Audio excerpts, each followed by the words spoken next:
Okay, good evening everyone. Good evening. Good evening everyone.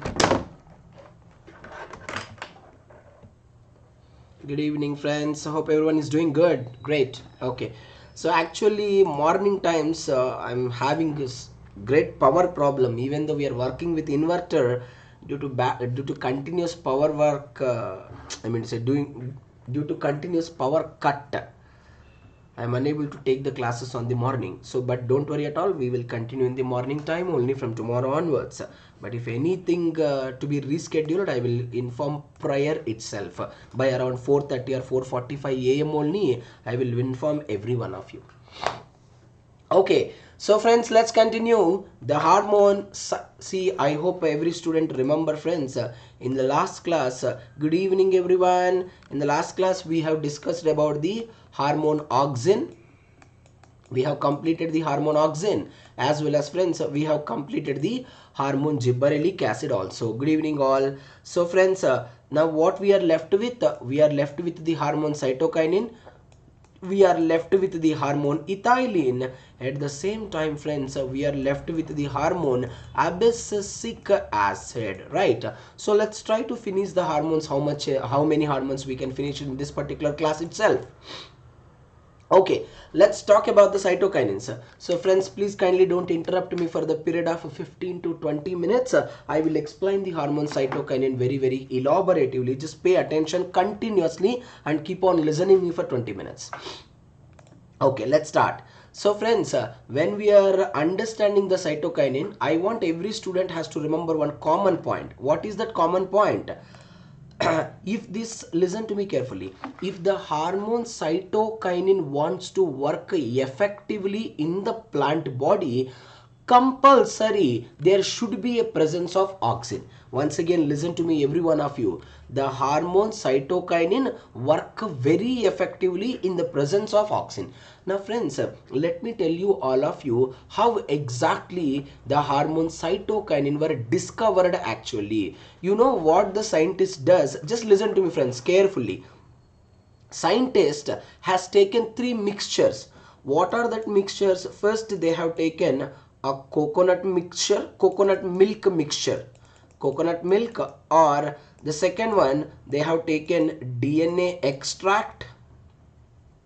Friends, listen to me carefully. And friends, they have taken vascular extract. Friends, here the word vascular extract means friends xylem extract. Vascular extract means what friends? Xylem extract they have taken.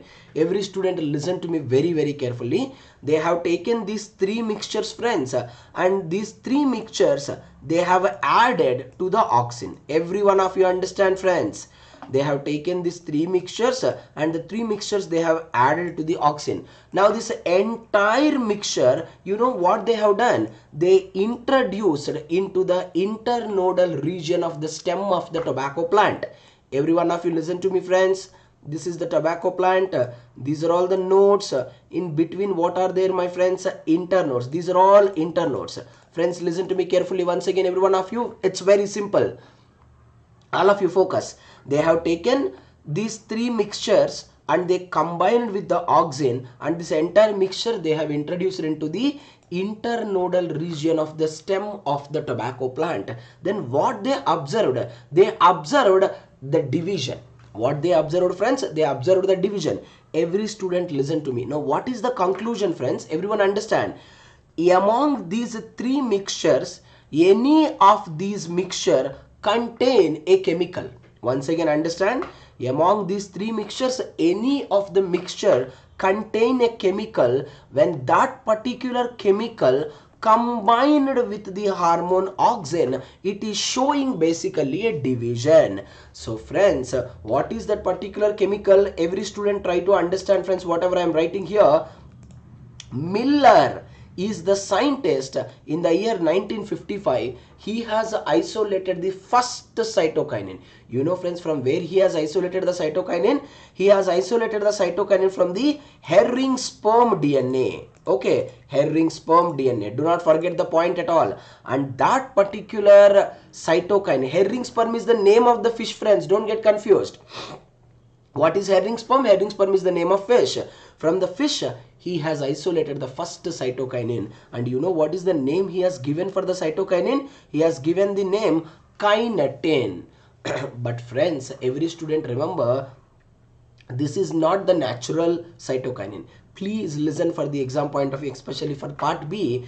The same scientist Miller only, he is the one who isolated the natural cytokinin. From where he has isolated this particular natural cytokinin? From the endosperm of the corn. From the endosperm of the corn, he has isolated a natural cytokinin and he has given the name giatin. Friends, please kindly don't confuse. The naturally occurring cytokinin is called as giaxanthin. Anyway, while reading the abscisic acid, I will tell you anyway, but listen, please kindly don't confuse. Naturally occurring abscisic acid, we are going to read it. Naturally occurring abscisic acid is the giaxanthin, and naturally occurring this cytokinin is what, my friends? Zeatin. Please kindly don't confuse between these two. And you people, no need to remember the structures at all. I have already told you. What I want you people to remember here is that cytokinins are, listen to me carefully. Cytokinins are basically derived from what, friends? Purines. Especially from where? Especially the cytokinin, friends, is derived from the adenine. That's why we can call it aminopurine. So friends, what is the best method I have suggested for all of you while remembering the hormones? While remembering the hormones, you have to compare one hormone with the another hormone. When you compare one hormone with another hormone, trust me, you can remember it very, very easily. Now let's try to understand. Keep on comparing whatever we studied in that particular hormone. If you compare here, it will be very easy. Let's quickly recall.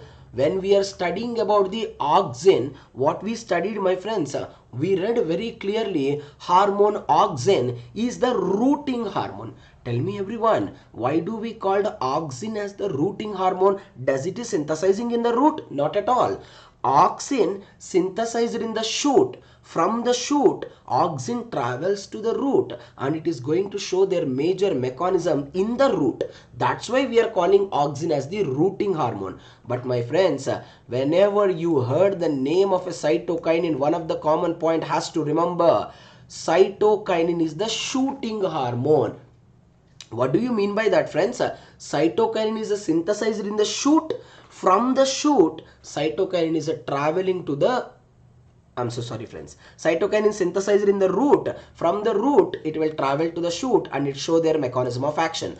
Listen, cytokinin synthesized in the root travel to the shoot and it is involved in the development of a shoot growth. Please kindly don't confuse. And most important point, my friends, how the cytokinin start moving from the root to shoot, friends, that is an important statement. Cytokinin, whatever it is synthesized in the root via xylem. You know, right?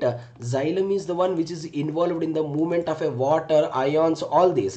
So that particular cytokinin from the root, friends, it starts traveling to the shoot, and once it reach the shoot, it will be helpful in what, friends? It will be helpful exclusively in the division. It will be helpful exclusively in the division. Please kindly don't forget that. And everyone listen my statements carefully, friends. You people no need to remember the structure at all. Please kindly do not worry about that. You people no need to remember any kind of a structure. But I want you people to understand the pathway. You don't need to remember the structure, but understand the schematic presentation of the pathway. Don't forget that. And every student, once again, I'm reminding for all of you friends, I hope all of you remember. When we read the auxin, I have told you very clearly to all of you, tryptophan is the major precursor for the auxin. And we all remembered when we read the gibberellic acid, what we read, my friends, please listen to me. We read GGPP is the major precursor for the gibberellic acid. Friends, whenever you are reading the cytokinin, all the students listen to me carefully. DMAPP. What was that? DMAPP, dimethyl allyl diphosphate or pyrophosphate. Dimethyl allyl pyrophosphate is the precursor for the synthesis of this particular cytokinin. How many carbon containing compound cytokinin is, friends? Cytokinin is just 5 carbon containing compound only. Please kindly don't forget the statement. I will be explaining you elaboratively. Just look into the diagram very carefully. Just listen my words. And what is the function of this particular DMAPP? The ultimate function of the DMAPP is what, friends? Donor of the isopentenyl group. Every one of you listen to me very carefully, friends. DMAPP can act as a donor of the isopentenyl group. Everyone listen to me. It is donating the isopentenyl group to whom? All of you listen. It is donating the isopentenyl group to the AMP. Listen to me carefully. Upon receiving the isopentenyl group, AMP converted into IPMP. What is IPMP? Isopentenyl monophosphate. Very simple, my friends. All the students look into this. This is the AMP, friends. Now AMP is added by what group? Isopentenyl group. Upon adding the isopentenyl group, we are just calling it as the isopentenyl monophosphate. That's all. Now every student listen to me carefully. From this particular isopentenyl monophosphate, what we have done, you look into this. I have removed this phosphate. Upon removing the phosphate, isopentenyl monophosphate, friends, it is going to converted into IPA. What is the full form of IPA? Isopentenyl adenosine. Now friends, this particular isopentenyl adenosine, upon removal of the sugar, that is ribose, it is ultimately converted into what, friends? IP, isopentenyl adenine.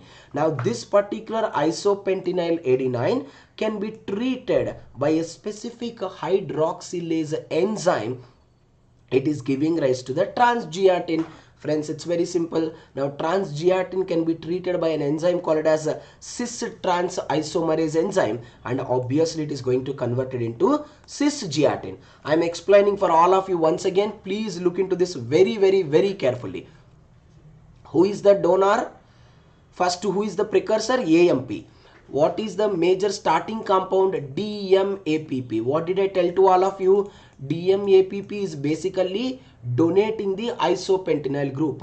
Upon donating the isopentenyl group to the AMP, AMP will become IPMP. Now IPMP, upon removing the phosphate group, we converted into IPA, which means isopentenyl adenosine. From this particular isopentenyl adenosine, upon removing the sugar, it is converted into IP. We can call it isopentenyl adenine. Now this isopentenyl adenine, upon treating with the unknown hydroxylase enzyme, it is converted into a transgelatin. The transgelatin can be treated by a cis-trans isomerase enzyme. Ultimately, friends, it is converted into cisgelatin. And what about this? This is occur in the bacteria. You people no need to remember at all. You have to remember whichever is happening in the plant only. What is the major precursor? DMAPP. It's a very easy. You don't need to struggle for this. Okay, 99.99%. I am talking exclusively about the cytokinin. You can expect the questions in the cytokinin either from the functions or, friends, from the signaling. These are all the two areas where we can expect the question. So now we are discussing about the function. I am requesting every student to listen to me very carefully. We should not miss even a single function also. And signaling. Signaling is little more confused. So that's why I am requesting everyone pay utmost attention. Okay. What is the ultimate function of the cytokinin? It is regulating the cell division in the shoot also, in the root also. Every student has to listen my statements in a simple way. Cytokinin, where it is synthesized, friends? Cytokinin synthesized in the root, travel to the shoot. Then undoubtedly, my friends, what it is doing, it is showing the positive growth. Where? In the shoot. Undoubtedly. And where it is showing the negative growth?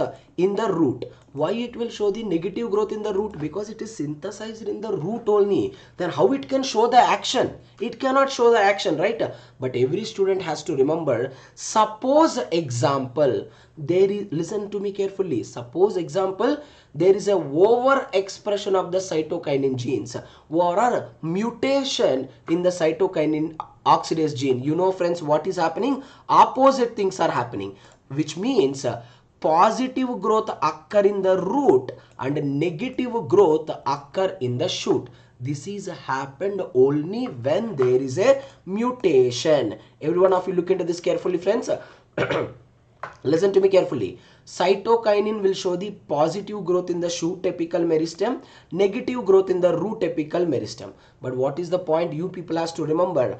Over expression of the cytokinin oxidase gene which leads to the enhancement of the root growth. So you have to remember, cytokinin will increase the root growth only under a condition where the cytokinin expressive genes got mutated. Otherwise it is not going to show that particular action. Now that is how cytokinin is involved in the cell division. And friends, I want you people to remember one more very unique statement. Cytokinin also involved in the activation of a D type of cyclins. Everyone just listen to me carefully. If the D type of cyclin wants to be activated, first there should be a gene called as CYCD3 gene. This gene has to be expressed. If this CYCD3 gene wants to be expressed, we have to activate the CDC2 kinase. If the CDC2 kinase wants to be activated, we have to activate the CDC25 like phosphatase. Every one of you listen to me very, very carefully. What the cytokinin is doing, friends? Cytokinin activate CDC25. CDC25 in turn activates CDC2 kinase. CDC2 kinase in turn activates CYCD3 gene. CYCD3 gene automatically code for the D type of cyclin. This is involved in the cell cycle regulation.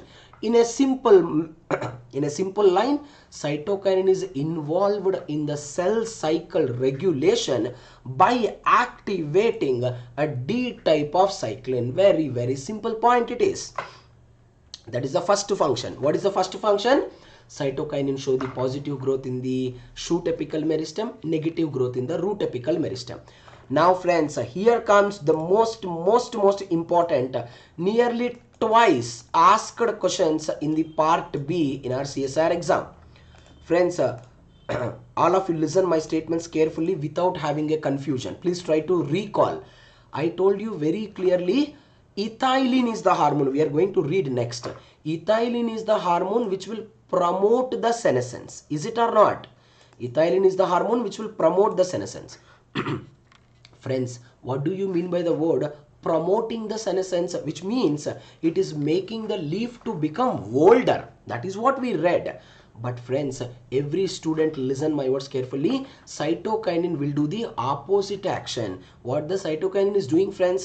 Cytokinin will cause delay in the leaf senescence, which means, listen to me, cytokinin never ever allow the younger leaf to become older. I mean to say, it never ever allow the leaf to turn into yellow. Cytokinin always help the younger leaf to become green color for the longer time.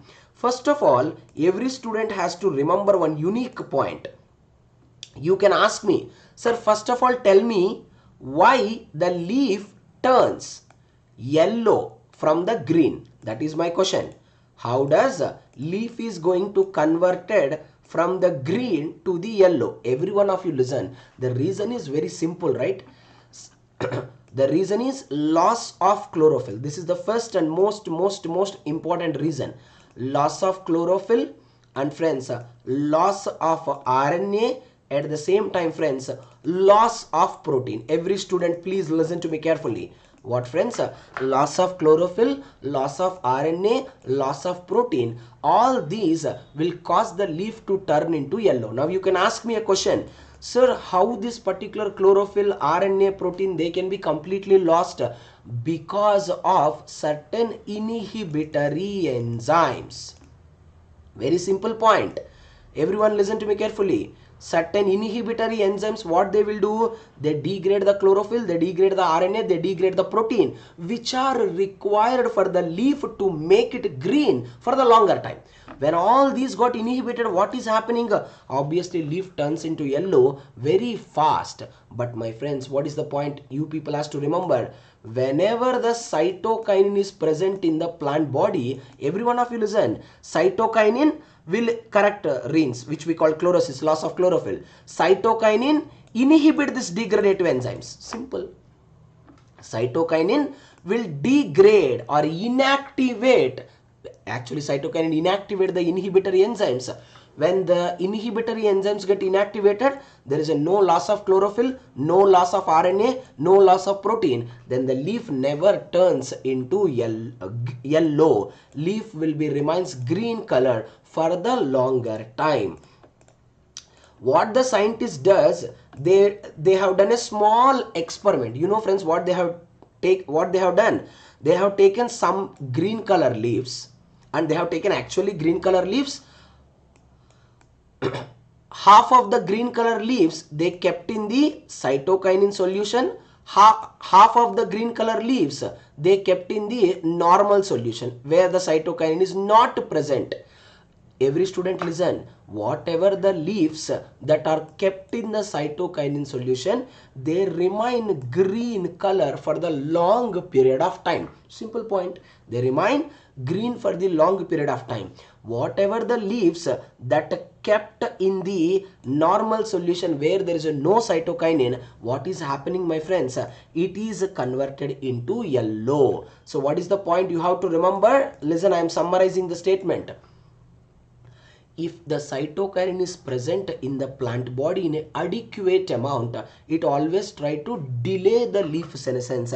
It never ever yellow the younger leaf, not to convert into a older very faster. That is the reason we can use a word, cytokinin is the hormone which delay the senescence.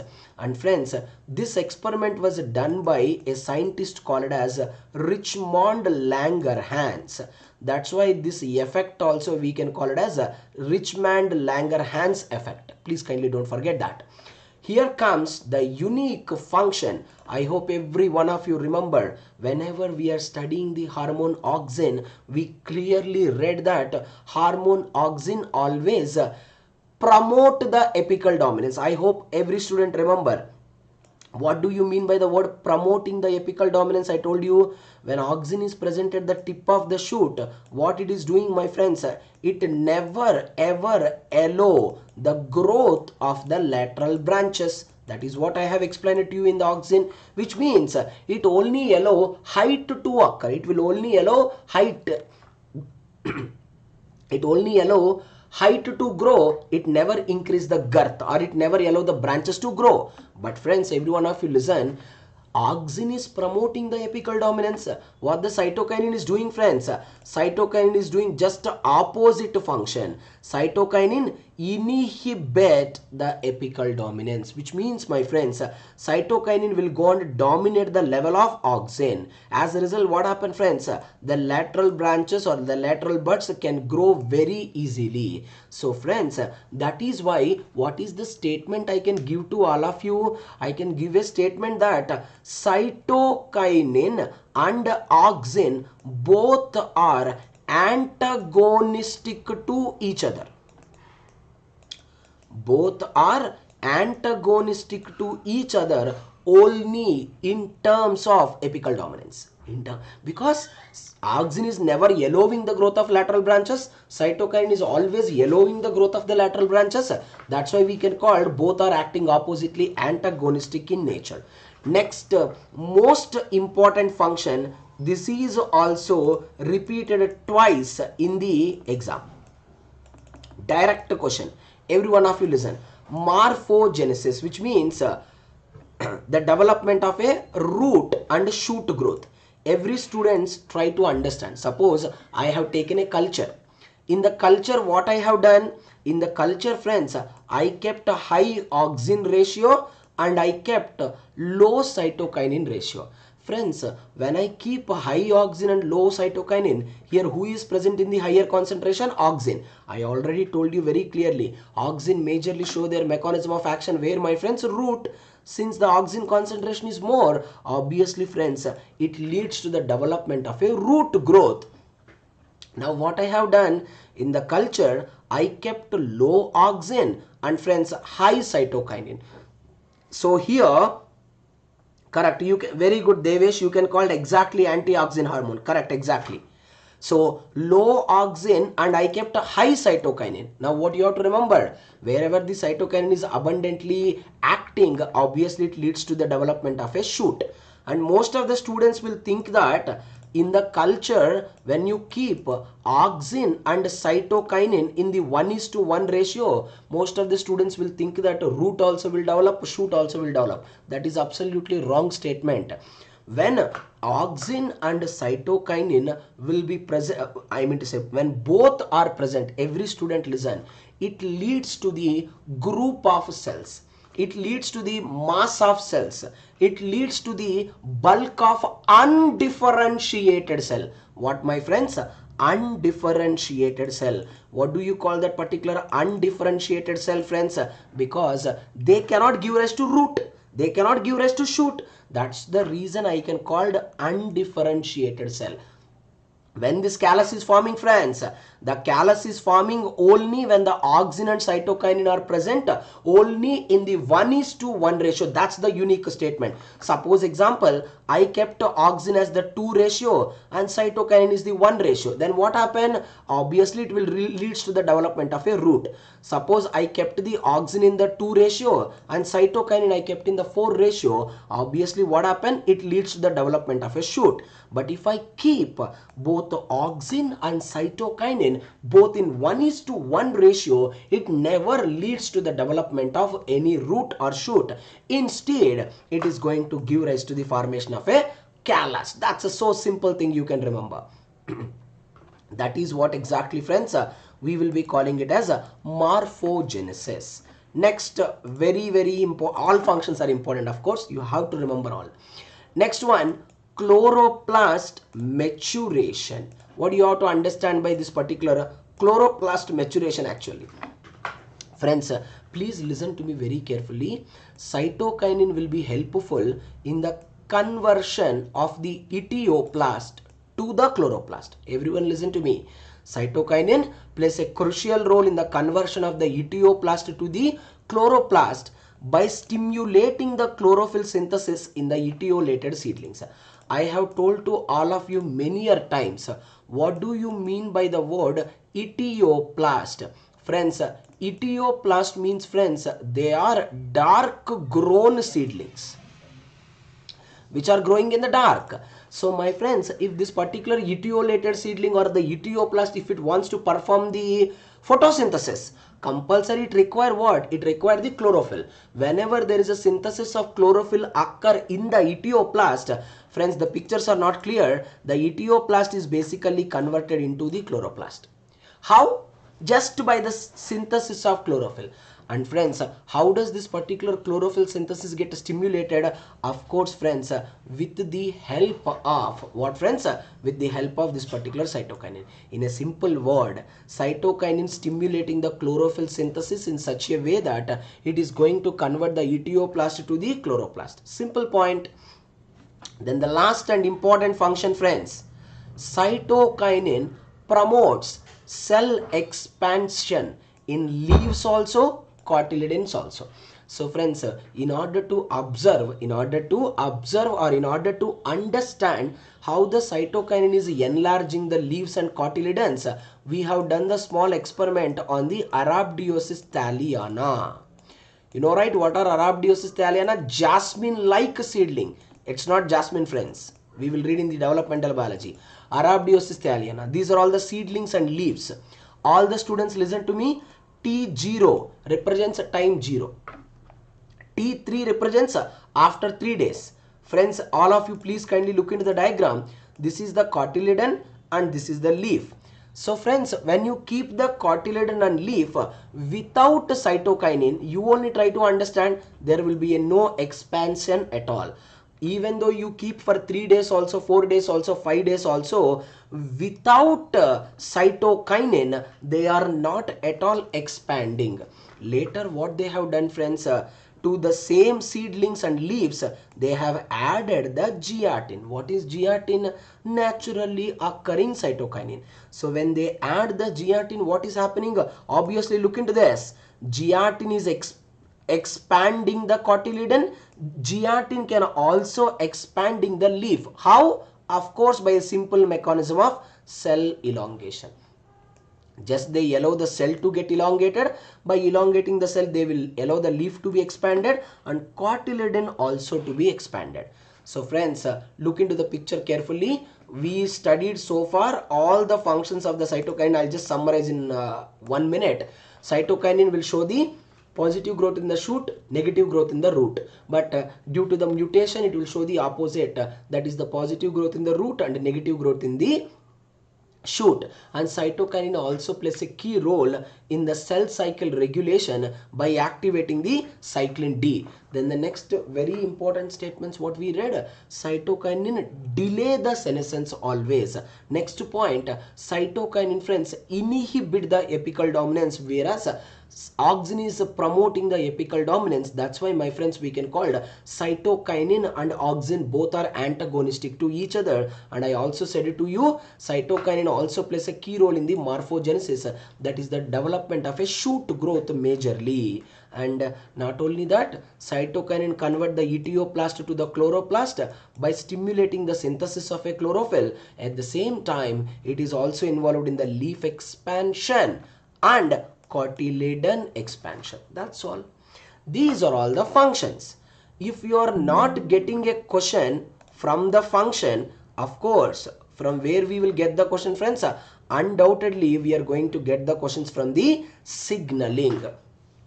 Signaling is little confused. I will try to make it extremely simple. I'm just requesting all of you, listen my words carefully. Now, every student remember, in the cell signaling we have discussed many times. Oh, sorry, I did not teach cell signaling to you know. In the cell signaling you read many times. What kind of enzyme linked receptors that can be used by the hormones? Tell me, Saima, very quickly. Tell me, Reens, Sneha, Sahani. What are the name of the enzyme linked receptors that can be used by the plant hormones or the growth factors present in the plant hormones? Quickly, friends, any one of you? Oya, Priya, Lakshmi, Sadguri, anyone? My question is, what are the name of the enzyme linked receptors that are used by the plant or the growth factors present in the plant or hormones present in the plant? Anyone? Quickly. Very good, very good. No, Sumaya, it's a RTK, there is no doubt about it, but not receptor tyrosine kinases, dear. Plants majorly uses receptor histidine kinases, right? RHKs.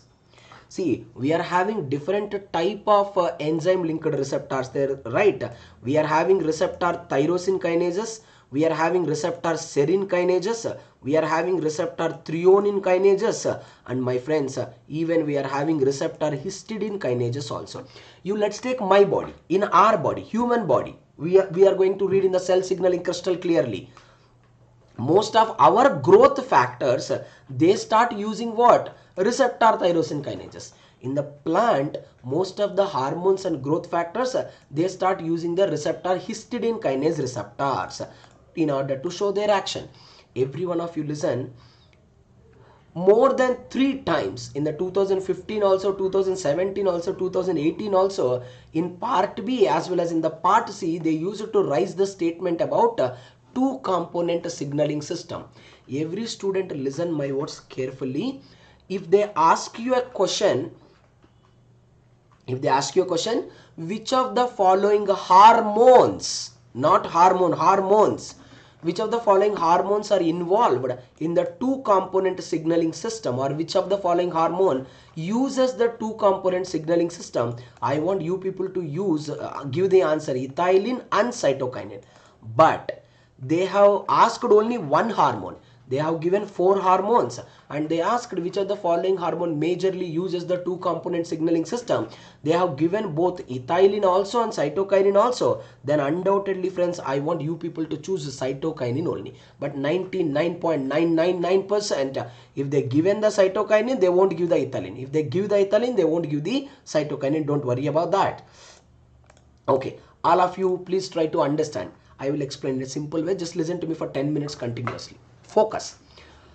There are two different type of the 2-component signaling systems are there. One we call it as a simple 2-component signaling system. Second one friends, we will be calling it as the phosphorylate 2-component signaling system. One is simple 2-component signaling system. Second one is the phosphorylate 2-component signaling system. Let me explain you all in a simple way. This is the sensory histidine kinase domain and it is called as a response regulator. That's why we can call the 2-component. This is one component, this is the second component. All the students listen, look into the diagram very carefully friends. First, who will come and attach us? This is input. To the input, who will come and attach us? Ligand. Here, what is the ligand? Hormone only, right? Cytokinin. Don't confuse. You will understand in the next slide. When the cytokinin associated with the input, we have to show the response of cytokinin, right? Of course, we have to show. For that, the information will pass from input to the transmitter. Friends, how does the information is passing from input to the transmitter? Via phosphorylation. From the transmitter, the information reaches to where? Receiver. And finally, receiver send the information to output. That output ultimately show the response of this particular ligand or a hormone. What was that? Cytokinin. Now, this is what I can call simple 2-component signaling system. Now, every students please try to look into this friends. Now, we can call the phosphorylate 2-component signaling system. What is this particular phosphorylate 2-component signaling system friends? Every one of you understand. Same. Here sensor histidine kinase is there. Here also response regulator. No doubt. Same thing is there. But along with that, here there is another intermediate is also there. That's why we can call the hybrid sensor histidine kinase. Let me tell you friends, why do I call it as the hybrid sensor histidine kinase? There is a presence of input. Now the ligand will come and attach us. Then input to send the information to the transmitter. Now friends, to the transmitter only receiver associated. But it is not like this, right? In the before, here itself receiver is associated. Now receiver sending the information to the intermediate. Now the intermediate will send the information to the response regulator. Finally, output show the response. Don't confuse with this. Okay, listen my words very carefully once again. This is the hybrid sensor histidine kinase domain. It is having input, transmitter, receiver and intermediate, finally output. Very simple point it is. And friends, actually every student listen to me. This particular hybrid histidine sensor kinase domain was initially identified in the Arabidopsis thaliana. That's why we can call it as AHP. AHP full form is what friends? Arabidopsis histidine passport transfer protein. You're going to read that. We can call it Arabidopsis histidine passport transfer protein since it is discovered in the Arabidopsis. Very simple. Now, it's extremely important to remember the signaling. I will repeat it twice in a simple way. I'm requesting all of you pay utmost attention. Very important signaling is, there are two things you have to remember. Whenever you are reading the auxin also, I told you the same thing. Whenever you are reading the gibberellic acid also, I told you the same thing. If you want to remember the signaling of a hormone, you have to remember what happens in the presence of hormone. You have to understand what happens in the absence of hormone. That is also you people has to understand. If you understand what happens in the absence and presence, signaling is very easy. Now let's try to understand friends. First, what is happening in the presence of hormone? Suppose friends, when the cytokinin is present, obviously the response will be there, undoubtedly. Everyone listen, students, everyone look into this. This is what exactly we will be calling it as a sensor histidine kinase receptor. Everyone, this is called sensor histidine kinase receptor. having extracellular domain, having transmembrane domain, and friends, cytosolic domain. You people no need to remember that also. What I want you people to remember here, cytokinin will come and associated, right? Suppose this is the cytokinin. Friends, wherever the cytokinin will be associated, that domain only we will be calling it as the chase domain. What do you call it as, friends? We call it as the chase domain. Do not forget that. Friends, the moment cytokinin will come and associated with the chase domain, you know immediately what is going to happen. This is input. This is the input. Then it will send the information to the receiver. How? With the help of phosphate group. Of course, then everyone understand. I told you now, friends, there is an intermediate is present. What is that? Arabidopsis histidine phosphortransfer protein. Now the information is reached to the intermediate. That is the AHP. Now that AHP through the nuclear pore, it enter into the nucleus. Simple point. Now finally what domain is there? Receiver domain is there here. This is the one which can show the response. Now this AHP will come and associated with the receiver domain and it will activate two genes. One we called, friends, type A ARR. Another one we called, friends, type B ARR. What do you mean by the word ARR? Arabidopsis response regulator. What, my friends? Arabidopsis response regulator. All the students, please kindly look into the diagram very carefully. Whenever AHP will come and attach us to the receiver domain, first it will activate what, friends? First it will activate the type B ARR. Now type B ARR will undergo the transcription and translation. Then later they will activate the type A ARR. Now the type B ARR and the type A ARR together, they are going to activate the cytokinin. They can show the response of cytokinin. So I'll quickly summarize for all of you. Everyone listen. Whenever cytokinin will come and attach us to the chase domain of the histidine kinase receptor, the information is passing with the help in the form of phosphate group. So information will come from input to the transmitter to the intermediate. What is intermediate? AHP. How does the information is passing? In the form of a phosphorylation. Now the intermediate AHP enter into the nucleus. It will come and attach us to the response regulator. How? By associating with the receiver domain. Now the receiver domain activate the type B ARR response regulator, type A ARR response regulator. Type B and A together going to bring the response of cytokinin. And every student has to remember for the exam, what is this histidine kinase receptors called as? There are many names are there. We can call CRE1, AHK2, AHK3. CRE1, AHK2, AHK3, we have given the names based on the which plants they are present. But I want you people to remember, normally CRE1, AHK2, AHK3 are the most common type of the histidine kinase receptor used by the cytokinin. Listen to me carefully. CRE1, AHK2, AHK3 receptors most commonly used histidine kinase receptor by the cytokinin. That ends the hormone cytokinin. Now anyone can ask any kind of a doubt from the hormone cytokinin. The question won't come beyond that level. I am very, very sure. Is it clear? Everyone say quickly, my friends. Is that clear? Is that clear? Quickly, friends. You people ask me any kind of a doubt.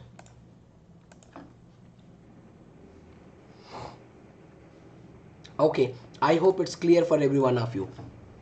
Okay, so friends, what are the various hormones that we have completed, friends? We have completed the hormone auxin, we have completed the hormone gibberellic acid, and we have completed the hormone that is the cytokinin.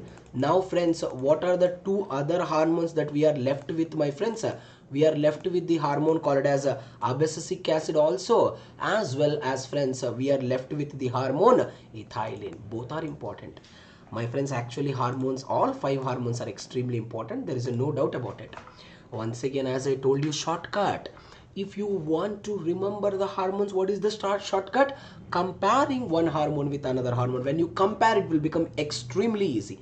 Now listen, when we started reading the auxin, what I told to all of you, remember as a one word, auxin is the rooting hormone. I told to all of you. Whenever we are reading the cytokinin, what did I say to all of you to remember? Cytokinin is the shooting hormone. I told you. We also read the gibberellic acid. What is the one word I told you to remember? Gibberellic acid is major hormone involved in the seed germination. Same way, when you heard the name of a abscisic acid, 2 points has to strike in your mind. What are the 2 points has to strike in your mind? First point, abscisic acid is the stress hormone, which means which is going to release it in the plant body during the stress condition. You know, right? When we are under the stress condition, in our body adrenaline will release or cortisol will release majorly. Same way, whenever plant is facing lot of stress condition, to tolerate all the stress condition, plant starts releasing the abscisic acid. That is the first unique statement. Second unique statement you have to remember, this is the powerful growth inhibitor. It's not a growth promoter. See, I always remember in this way. By that I can remember for longer time. Now quickly I am summarizing for all of you. Auxin, what is the name of the precursor that is involved in the biosynthesis of auxin? We read tryptophan. Very simple. I will remember like this only, friends. And cytokinin, what is the precursor that we have studied for the cytokinin? We studied DMAPP. Just now we've completed. And we also studied the precursor for the gibberellic acid. We studied very clearly. That is the GGPP. Now you only try to understand what is the precursor for the abscisic acid. Every student has to remember. That is the IPP. We read many times, right? Isopentenyl pyrophosphate, which is how many carbons, friends? Isopentenyl pyrophosphate is the 5 carbon containing compound. Please kindly don't forget that. This is the one which is acting as the major precursor. Please kindly don't forget that. Now, one more interesting point. What is the name of the naturally occurring auxin that we have studied, my friends? We discussed very clearly naturally occurring auxin. I said IAA, indole acetic acid. And what is the naturally occurring cytokinin? I told to all of you, giatin. Please remember, in this way concept will be very, very clear. And friends, what is the name of the major gibberellic acid most active form? We already discussed it, right? GA1 is the most active form of the gibberellic acid. Now friends, please listen to me. The most naturally occurring abscisic acid in the plant body is the zeaxanthin. See how easily we can remember. We can call it as what, friends? Zeaxanthin. Zeaxanthin is the naturally occurring abscisic acid. Giatin is the naturally occurring cytokinin. Please kindly don't get confused. That is giatin, this is zeaxanthin. All are important for the exam.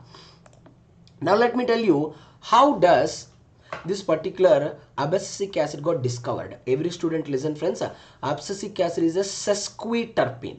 Sesquiterpene means what? 15 carbon containing compound. It is derived from IPP, which is a 5 carbon. So this 5 carbon containing compound only giving rise to this 15 carbon containing compound that we are going to read in the very important chapter, that is the secondary metabolites. But I want you people to remember, I will ask you undoubtedly, I will ask you while we are reading the secondary metabolites. Listen my words and remember this. Sesquiterpene is a 15 carbon containing compound. Friends, you know how the abscisic acid discovery occurred? It was really interesting discovery. Everyone please listen to me. In the year 1960, 3 individual scientists, listen to me, in the year 1960, 3 individual scientists from 3 different laboratories. 3 individual scientists from 3 different laboratories from 3 different places. They have identified 3 type of inhibitors. Different people, different places, different laboratories, and they identified the 3 different type of inhibitors. One we called Darmin, another one we called abscissin 2, another one we called, my friends, inhibin. Every student, please listen to me carefully. After few years, it was surprisingly found that, listen to me, after few years, it was surprisingly found that these three inhibitors are structurally and functionally absolutely same. Three are absolutely same, both structurally and functionally. So based on these three names, they have given a name abscisic acid. Don't forget the point. Now here comes another unique statement you have to remember. When we read the auxin, friends, you only quickly recall, when we read the auxin, we read that auxin is a synthesizer in the root. Cytokinin, I'm so sorry friends. Auxin is a synthesizer in the shoot, travels to the root. Cytokinin synthesized in the root, travel to the shoot. And what did I tell you about the gibberellic acid? It is majorly synthesized in the seed. Okay, now every one of you try to understand the another most important point, friends. I think CSIR net result out. I think, okay, you can check it. Okay, after the class. So friends, whenever you are reading the abscisic acid, I want you to remember abscisic acid is the ubiquitous plant hormone. Abscisic acid is acting as what? Ubiquitous. Friends, what do you mean by the word ubiquitous plant hormone? It can be synthesized everywhere in the plant body. Everywhere in the plant body. Which means, let's take an example, bacteria. What is the speciality of bacteria? Bacteria grow everywhere, right? Bacteria grow at high temperature, high pH, high pressure, low pressure. Everywhere they can grow. Same way, friends, abscisic acid also in the plant body, they grow everywhere continuously. Please kindly do not forget the statement. Abscisic acid is the ubiquitous plant hormone synthesized in the plant body everywhere. But you should not think when I use a word abscisic acid is synthesized everywhere in the plant body, you should not think that abscisic acid is releasing in the highest concentration. If the abscisic acid released in the high concentration, plant will die immediately. No, abscisic acid released in the all parts of the plant body at a very, very, very low concentration. Kindly don't forget that, friends. And next one, where does this particular abscisic acid biosynthesized? Every parts of the body. And what I said to you, it is a sesquiterpene. Friends, and what did I say to all of you? Naturally occurring abscisic acid is what? Zeaxanthin. Every student has to remember, you don't need to remember the structure. This was asked part B question. What is the part B question they have asked is, they asked a question, which of the following form naturally occurring abscisic acid can be present? Always remember, naturally occurring abscisic acid zeaxanthin, it is always exhibited in the cis form. There will be a cis zeaxanthin is there, trans zeaxanthin also there. Or are cis type of abscisic acid or trans type of abscisic acid. So mostly, friends, the zeaxanthin will be cis time, which is extremely biologically active. So quickly try to understand, friends. Abscisic acid can be transported through both xylem and phloem through the entire plant body. Naturally occurring abscisic acid is the zeaxanthin. Precursor used is the IPP. Now, friends, let's start understanding most important things, that is functions of the abscisic acid. First function, I have clearly told to all of you, abscisic acid is the hormone which is a stress hormone. Now every one of you listen. Suppose example, the transpiration rate is very high. You only tell me, friends, when the transpiration rate is high, what happens actually? Stomata get open and entire water loss will occur continuously. If the water loss is occurring continuously, there is a great chance that plant may die immediately. So we have to overcome that. How can we overcome that? By closing the stomata in order to prevent the water loss by the process of transpiration. So every student listen, it induces the stomatal closure to prevent the water loss by the transpiration. In the next slide, I will explain to you how exactly abscisic acid is involved in the opening and closure of the stomata. Don't worry about that, but just listen. Abscisic acid plays a key role in the stomatal closure. Next point, Abscisic acid is the another important hormone promote the seed dormancy. Every student has to listen this important statement. Abscisic acid promoting the seed dormancy. When abscisic acid promote the seed dormancy, there will be a no fertilization. Fertilization never occurred. Whenever there is a no fertilization, friends, there is a no seed germination. Simple point. It promote the seed dormancy means no fertilization. Dormancy, friends, how can you define the word dormancy? Dormancy or dormant. Dormant is the period where there is a no fertilization. When there is a no fertilization, then there is a no seed germination. Plant will reach the desiccation condition also. What is desiccation? Desiccation is the condition where there is absolutely no water content in the plant body. Plant is going to reach zero water condition. So that kind of conditions can be promoted by the abscisic acid. My friends, all the students listen to me. Abscisic acid promoting the seed dormancy, whereas my friends, gibberellic acid is going to inhibit the seed dormancy. Opposite. Once again, every student listen to me. When abscisic acid promote the seed dormancy, no fertilization. Since gibberellic acid is inhibiting the seed germination, there is a fertilization.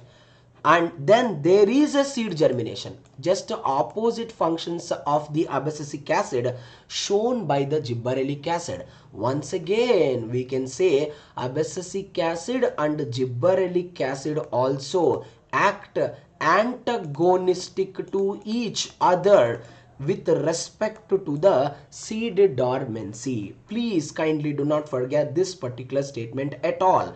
Both are acting oppositely. That's the reason you have to understand all the hormones present in the plant body will do the interplay. What do you mean by the word interplay here? One hormone action can be enhanced by the another hormone, or one hormone action can be inhibited by the another hormone. Never ever forget that particular point. Now the third and unique statement, and don't confuse with the third statement actually. It promote the leaf senescence independently of ethylene. Never ever forget this. It promote leaf senescence independently of ethylene. Friends, in the starting of today's class also I told you what is the major hormone involved in promoting the senescence? Ethylene. We will read next. What is the major hormone that delay the senescence? We already studied cytokinin. So ethylene enhance the senescence, cytokinins delay the senescence. Then why we are reading abscisic acid? What I want to convey here, abscisic acid is also promote the leaf senescence, not in all the plants. Certain plants, especially citrus plant, but not all the time. Whenever ethylene levels are extremely low, in the plant body, only during that time, friends, abscisic acid is going to promote this particular leaf senescence. Don't forget this. I hope it's clear for every one of you till the third point. So friends, remaining thing we will continue in the tomorrow class. Okay. So friends, tomorrow I am saying to you 99.99% I will take the class at 5:30 AM only. Actually, yesterday and today there was a no power. Okay, that is the reason I couldn't take. 99.99% 5:30 AM only. Don't worry at all. Sharp 4 in between 4:30 to 5 AM I will give the message in the telegram that the class is at 5:30 AM. If the class is at 8, mostly I don't take in the evening times. I will take at the 5:30 AM only, because due to the power problem only I have taken this. Okay, I will take 5:30 AM only, but I will inform you by 4:30 itself. Please kindly don't neglect. And one more important point I am highlighting here.